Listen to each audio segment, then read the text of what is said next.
بسم اللہ الرحمن الرحیم۔ آج کل کے حالت کے پیش نظر جو آگئے سیستانی کا ایک فتویٰ آیا ہے کورونا کے سلسلے میں اور ماہ مبارک رمضان کے روزوں کے حوالے سے، تو بعض دوستوں نے کہا تھا کہ اس مسئلے کی تھوڑی سی وضاحت کر دیں، تو اس اعتبار سے میں اس کی تھوڑی سی وضاحت کر دوں کہ چند چیزوں کو مد نظر رکھنا ضروری ہے۔ پہلی بات تو یہ کہ آغا سیستانی کا یہ جو فتویٰ ہے یہ کوئی اسپیشل کورونا کے لحاظ سے کوئی مختلف فتویٰ نہیں ہے۔ ایسا نہیں ہے کہ یہ کوئی خاص اسپیشل اس کی مناسبت سے کوئی ان کا فتویٰ ہے، بلکہ ایک جنرل مسئلہ ہے جو انہوں نے اور اس سے پہلے سارے فقہا نے جو قانون ہے لا ضرر ولا ضرار فی الاسلام یا لا حرج فی الدین، اس کے پیش نظر جو تمام علماء کا جو فتویٰ ہے وہ اسی کے مطابق آغا سیستانی کی یہ نظر ہے، اور جو انہوں نے ایک بیان کیا ایک جنرل سی بات ہے، لیکن یہ جو فتویٰ ہے اس کی میں وضاحت کر دوں۔ اس وضاحت سے پہلے آپ کی خدمت میں دو اصطلاح کو آپ کی خدمت میں عرض کرنا چاہتا ہوں جو اس استفتاء میں بھی انہوں نے ذکر کی ہے۔ ایک ہے ضرر اور نقصان، اور ایک ہے حرج۔ ضرر اور نقصان، کوئی بھی نقصان ہو جائے، انسان کو ضرر پہنچے، کسی قسم کا کوئی نقصان ہو جائے، کہ جو آج کل کورونا کے حساب سے مثلاً جو حالات ہے اس کے حساب سے یہ ایک نقصان ہے، ایک ضرر ہے، تو اس کو کہتے ہیں ضرر اور نقصان۔ یا جو فقہی کتابوں میں خود کتاب صوم میں ہے، وضو کے باب میں ہے، تیمم کے باب میں ہے، ان سارے چیپٹرز میں بیان کیا گیا ہے کہ اگر وضو کرنے سے مثلا کسی کو کوئی زخم ہے تو وہ زخم بڑھ جائے گا وغیرہ وغیرہ،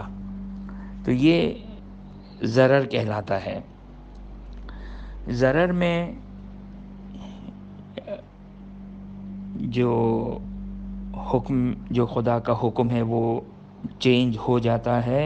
اگر ضرر کا مورد ہو، اور ضرر اور نقصان کا جہاں پر احتمال ہے تو حکم شرعی جو تبدیل ہو جاتا ہے کہ اگر میں وضو کروں گا تو مجھے مثلاً یا غسل کروں گا تو مجھے نقصان ہو جائے گا، بیمار ہو جاؤں گا میں، تو یہاں پر جو حکم اولی ہے، جو پہلا حکم ہے وضو یا غسل کا، وہ ساقط ہو جاتا ہے، ختم ہو جاتا ہے، اور پھر اس کے بدلے انسان کے اوپر تیمم واجب ہو جائے گا۔ اب یہ جو پہلا حکم تھا یہ تبدیل ہو گیا اور تیمم کا حکم آ گیا۔ یا مثلاً اگر کسی کے لیے اب بہت ساری شریعت میں مثالیں ہیں اور روزے میں یہ ہے کہ اگر کسی کو اگر روزہ رکھنے سے اگر نقصان ہو رہا ہو تو پھر اس صورت میں وہ جو روزے کے واجب کا حکم تھا وہ ختم ہو جائے گا، اور روزہ اس وقت کم از کم ساقط ہو جائے گا۔ ماہ مبارک رمضان کے بعد جیسی سچویشن ہوگی اس کا مسئلہ وہاں پر چلے گا۔ یہ ضرر، اس کے لیے یقین ہونا ضروری نہیں کہ مجھے نقصان ہوگا یا ضرر ہوگا، بلکہ ایک لفظ استعمال کرتے ہیں فقہا، وہ یہ کہ ڈر، خوف ہو۔ اچھا، ڈر اور خوف کہاں سے آتا ہے؟ ڈر اور خوف آتا ہے احتمال سے، چانس سے۔ احتمال یعنی پاسبلٹی۔ اب پاسبلٹی دو قسم کی پاسبلٹی ہوتی ہے۔ ایک دفعہ پاسبلٹی لاجیکل اور منطقی پاسبلٹی ہوتی ہے، لیکن اس کی وجہ سے خوف پیدا نہیں ہوتا ہے۔ جیسے مثال کے طور پر میرے سر پہ چھت ہے، اب چھت بالکل صحیح و سالم ہے، پاسبلٹی ہے کہ یہ چھت گر جائے، لیکن ایسی پاسبلٹی نہیں ہے کہ جس چھت گرنے سے مجھے کوئی یعنی واقعی چھت گرے گی،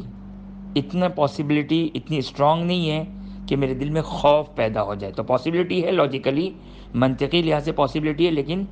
خوف ایجاد نہیں ہو رہا ہے مجھے. تو یہ ایک پاسبلٹی. ایک پاسبلٹی جس کو احتمال عقلائی کہتے ہیں، یعنی عقلا جس پاسبلٹی کو اہمیت دیتے ہیں. اب جیسے مثال دوں میں آپ کو، اور اس سے آسان مثال دوں. ہم بہت سارے واقعات سنتے ہیں، انسان ایروپلین میں بیٹھا، فلاں پلین جو کریش ہو گیا، لیکن اس کے باوجود آپ نے ٹکٹ لی اور ایروپلین میں بیٹھے،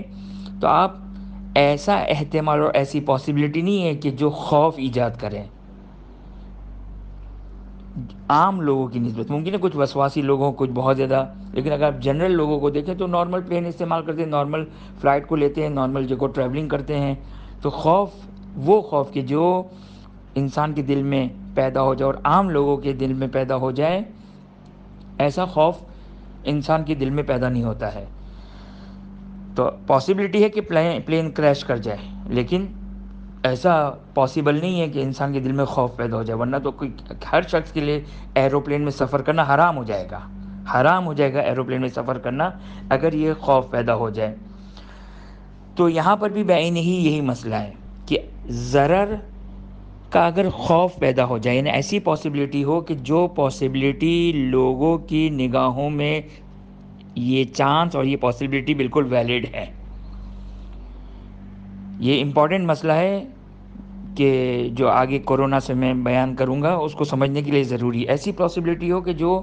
لوگ جس کو ویلیو دیں. خوب، بس اگر اس پاسبلٹی سے انسان کے دل میں خوف پیدا ہوتا ہے، صحیح. تو اب یہاں پر نقصان میں فقہا کہتے ہیں کہ اگر پاسبل ہے، احتمال عقلائی ہے، ایسی پاسبلٹی ہے کہ جس کو عقلا اہمیت دے، تو اس کی وجہ سے حکم اولی جو پہلا حکم تھا جیسے وضو، غسل، روزے کا، وہ ساقط ہو جاتا ہے. بس ایک لفظ ہو گیا ضرر، نقصان.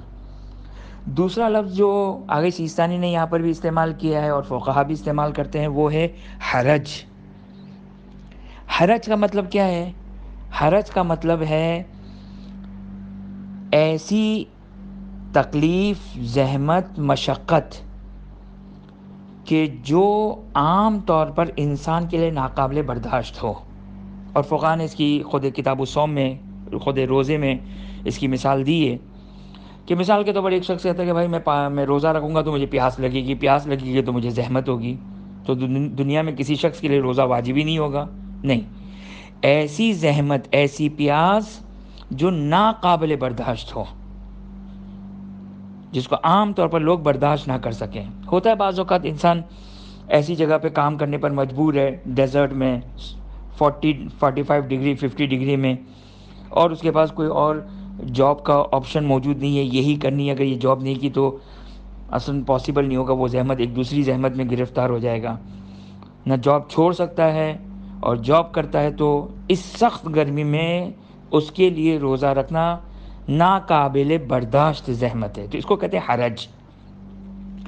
حرج کی صورت میں بھی روزہ ساقط ہو جاتا ہے، جس طرح باقی عبادتوں میں بھی حرج کی وجہ سے اس کی وہ عبادت ساقط ہو جاتی ہے. مثلا وضو، اتنی سخت سردی ہے کہ اور برف والا پانی اویلیبل ہے کہ اس پانی سے بیمار تو نہیں ہوگا، نقصان اور ضرر تو نہیں ہوگا، لیکن ناقابل برداشت زحمت ہے کہ میں اس سے وضو یا غسل کروں. تو اس وجہ سے یہاں پر وہ عمل، وہ عبادت، وہ جو حکم اولی تھا، وہ پہلا جو حکم تھا، وہ ساقط ہو جاتا ہے. بس یہ دو. اچھا، حرج میں احتمال نہیں چلے گا، پاسبلٹی نہیں چلے گی، بلکہ آپ کو یقین ہونا چاہیے کہ یہ کیا تو حرج میں گرفتار ہو جاؤں گا، حرج میں مبتلا ہو جاؤں گا. شاید آپ کہیں کہ میں شاید کر لوں. اگر شاید پاسبل ہے، اگر شاید یعنی یہ امکان ہے، پاسبلٹی ہے کہ آپ کے لیے یہ کام حرج ہی نہیں ہوگا، وہاں پر یہ حکم اولی، پہلا حکم ساقط نہیں ہوگا، وہ پہلا حکم باقی رہے گا. جس کی مثال کے تو اگر مجھے ڈاؤٹ ہے، شک ہے کہ ٹھنڈے پانی سے اگر میں نے وضو کیا، اگر نقصان کا چانس ہے تو پہلی کیٹیگری میں داخل ہو جائے گا. اگر حرج کا چانس ہے تو معاف نہیں ہوگا، جاؤ عمل کرو. ہاں، اگر آپ کو اس وقت اطمینان ہو جاتا ہے، یقین ہو جاتا ہے کہ نہیں اب تو میرے ناقابل برداشت زحمت ہے، پھر وہ ایک الگ مسئلہ ہے. لیکن خالی حرج میں جب تک یقین نہ ہو، اطمینان نہ ہو، حرج کی وجہ سے حکم ساقط نہیں ہوگا جب تک آپ کو یقین نہ ہو کہ حرجی مسئلہ ہے۔ بس دو چیزیں واضح ہو گئی، ایک ضرر، ایک حرج۔ اب آ جائیے کورونا کے سلسلے میں۔ کورونا کے سلسلے میں اگر کسی شخص کے لیے روزہ رکھنا کی وجہ سے خوف پیدا ہو جائے کہ وہ کورونا میں گرفتار ہو جائے گا، خوف، اگر اسے یہ خوف ہے کہ میں نے روزہ رکھا تو مجھے کورونا ہو جائے گا۔ اب آگے سیستانی فرماتے ہیں کہ اگر آپ اس خوف کو کسی طریقے سے کم کر سکتے ہیں، مثلا آپ جاب پہ نہ جائیں، آپ گھر سے باہر نہ نکلیں،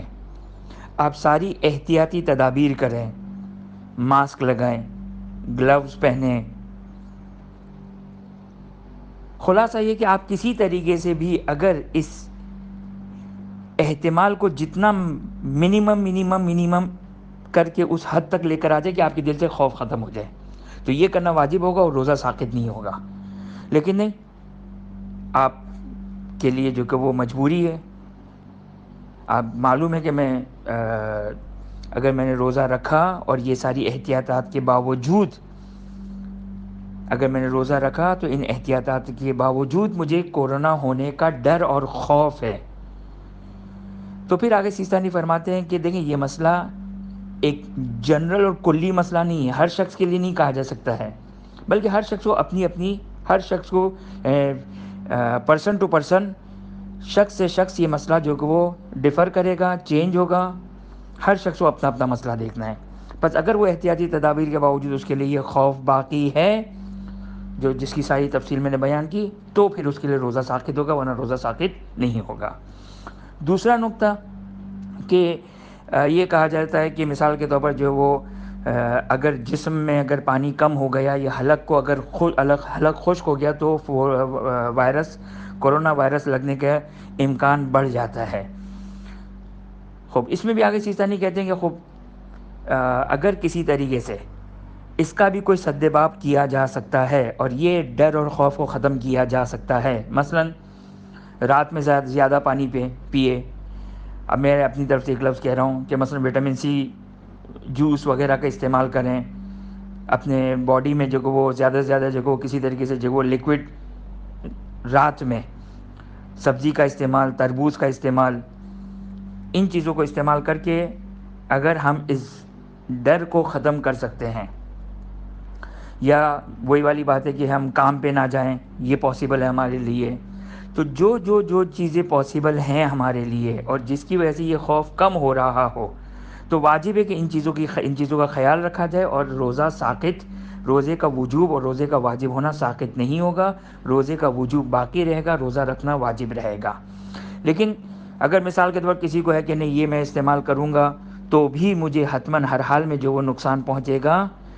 اور میرے لیے خوف ختم نہیں ہو رہا ہے، مجھے یہ احتمال اور مجھے یہ خوف ہے، تو اس صورت میں پھر اگر احتیاطی تدابیر کو انجام دینے کے باوجود یہ خوف اگر باقی رہ رہا ہے تو پھر اس شخص کے لیے جس کو یہ خوف ہے اس کے لیے یہ روزہ ساقط ہو جائے گا۔ اب اس کے لیے دو باتیں کہوں کہ ایک آگے سیستانی نے بیان کی اور ایک میں آپ کی خدمت میں عرض کر رہا ہوں کہ آگے سیستانی نے کہا کہ مثال کے طور پر چوئنگم، کہ اگر چوئنگم وہ چوئنگم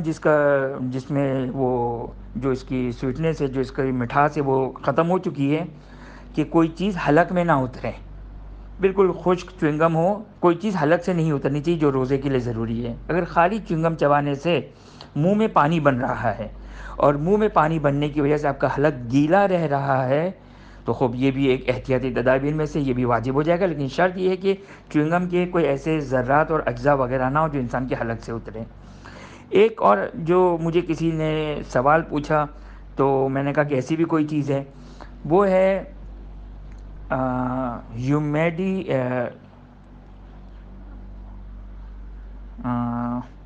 کوئی اسٹیم ہے، ٹھنڈی اسٹیم ہے،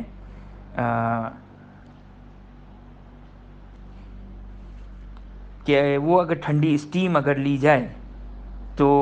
اس سے حلق کو کورونا کے لیے جو وہ بڑا اچھا رہتا ہے، فائدہ رہتا ہے، اس کے ذریعے سے حلق کو گیلا رکھا جا سکتا ہے۔ تو کیا یہ جائز ہے یا جائز نہیں ہے؟ تو اسٹیم میں آگے سیستانی کہتے ہیں کہ اسٹیم لینا، اب چاہے جو وہ گرم چیز کا ہو یا ٹھنڈا اسٹیم ہو، اس میں آگے سیستانی فرماتے ہیں کہ اگر یہ اسٹیم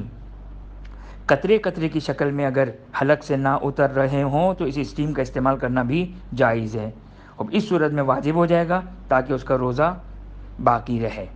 بہرحال علی ای حال روزہ اس کے اوپر واجب رہے گا، بعد میں اس کو یعنی واجب رہے گا سے مراد جب ابھی تو روزہ افطار کر سکتا ہے اگر وہی صورتحال جو اوپر بیان کی، اور روزہ اگر ابھی ساقط ہو جائے گا تو ماہ مبارک رمضان کے بعد اس کے اوپر اس کی قضا باقی رہے گی۔ اور دوسری بات جو آگے سیستانی نے کہا کہ لیکن اس کے لیے یہ جائز نہیں ہوگا کہ وہ ملأ عام میں تمام لوگوں کے سامنے افطار کریں، کیونکہ ماہ مبارک رمضان کا احترام ضروری ہے، اور جائز نہیں کہ انسان کوئی ایسا کام کرے جس سے ماہ مبارک رمضان کی توہین یا اہانت کہلائے۔